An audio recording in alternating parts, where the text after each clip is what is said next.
Déterminé, l'officier Dan Brennan ne quitte pas des yeux la voiture juste devant lui. À l'intérieur, probablement un passeur et plusieurs migrants illégaux. La voiture arrive de la frontière. Le véhicule suspect a été repéré quelques heures plus tôt près de la frontière avec le Mexique. C'est parti. Restez dans la voiture. À l'intérieur, la conductrice a 30 ans, elle est américaine et son histoire est bien rodée. Qui est avec vous dans le véhicule? Mes sœurs et mon petit frère. Mais l'officier a un doute, car la jeune femme sort tout juste de 10 mois de détention. Ils sont illégaux? Non, c'est ma famille. Enfin, ils sont illégaux, mais c'est ma famille. Pourquoi vous êtes en probation? Trafic d'êtres humains. Je m'en doutais. Mettez-vous contre la voiture. En réalité, elle ne connaît pas les migrants, elle les a récupérés à quelques kilomètres de la frontière. La passeur a été payée par les cartels pour les faire entrer aux États-Unis. Combien ça vous rapporte chaque migrant? 500 $ par personne? Oui. Comment vous êtes rentré là-dedans? Par WhatsApp, Snapchat? C'était sur TikTok. En ce moment, c'est la galère chez moi. On n'a plus rien dans le frigo. J'avais juste besoin de quelque chose pour m'aider à tenir, mais ça ne vaut pas le coup. Les migrants, eux, vont être questionnés par une autre patrouille. Comment ça va? Ils sont deux, un homme, une femme. Vous êtes ici aux États-Unis illégalement. Est-ce que vous êtes entré illégalement sur le territoire? Oui. Sortez du véhicule. Tous les passagers sont arrêtés. Les migrants illégaux seront très probablement renvoyés au Mexique. La jeune femme, elle, dormira en prison en attendant la décision de la justice. Une nuit comme les autres pour les agents du comté de Cochise en Arizona. Je ne connais pas un seul officier qui soit contre l'immigration, mais l'immigration légale, c'est la clé. Et je ne vais pas dire que c'est la faute des démocrates ou des républicains, c'est la faute de Washington. À l'image de ce mur qui sépare les États-Unis du Mexique, aucun sujet ne divise plus les Américains que la question de l'immigration. Un thème aujourd'hui exacerbé dans la campagne électorale. Tyler Klump est propriétaire d'un ranch en Arizona. Il y a une vache là-bas avec un petit veau. Une partie de son terrain se trouve le long de la frontière. Il y a des croix là où les gens sont morts après avoir traversé. Ici, Alonzo Tello, il avait 34 ans, il est mort en 2023.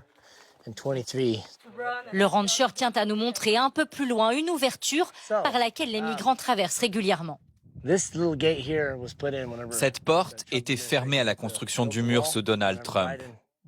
Quand Biden est devenu président, tous les travaux se sont arrêtés. Le mur s'est arrêté. Donc j'en conclus que l'administration ne voulait pas vraiment arrêter l'immigration, mais plutôt l'encourager. Selon lui, seul Donald Trump est à même de résoudre le problème de l'immigration illégale dans le pays.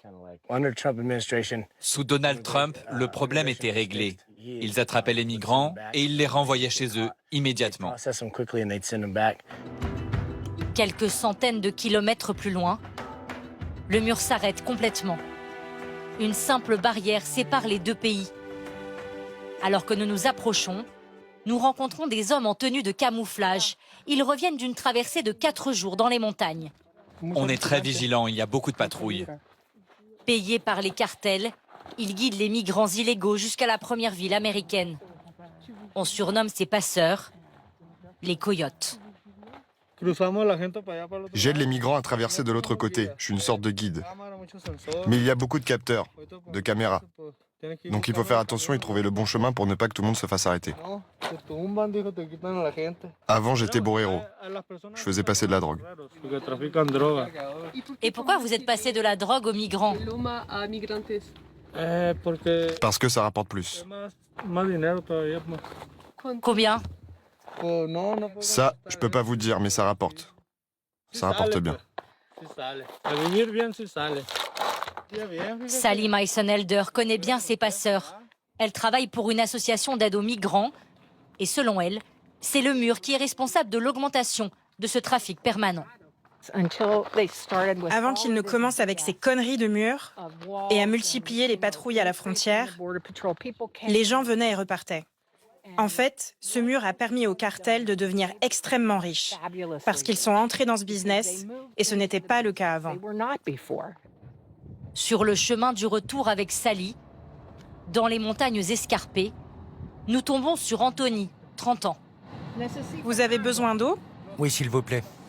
Le Mexicain vient d'être abandonné par son passeur. Trop fatigué pour continuer, son groupe l'a laissé dans ce canyon sous 40 degrés. J'avais des douleurs et des crampes partout. Au total, j'ai payé dans les $800 à la mafia mexicaine pour arriver jusqu'à la frontière. Et pour traverser, je devais payer $6 000 au guide, mais à l'arrivée. Le jeune homme en quête d'une vie meilleure est prêt à tout tenter pour travailler aux États-Unis.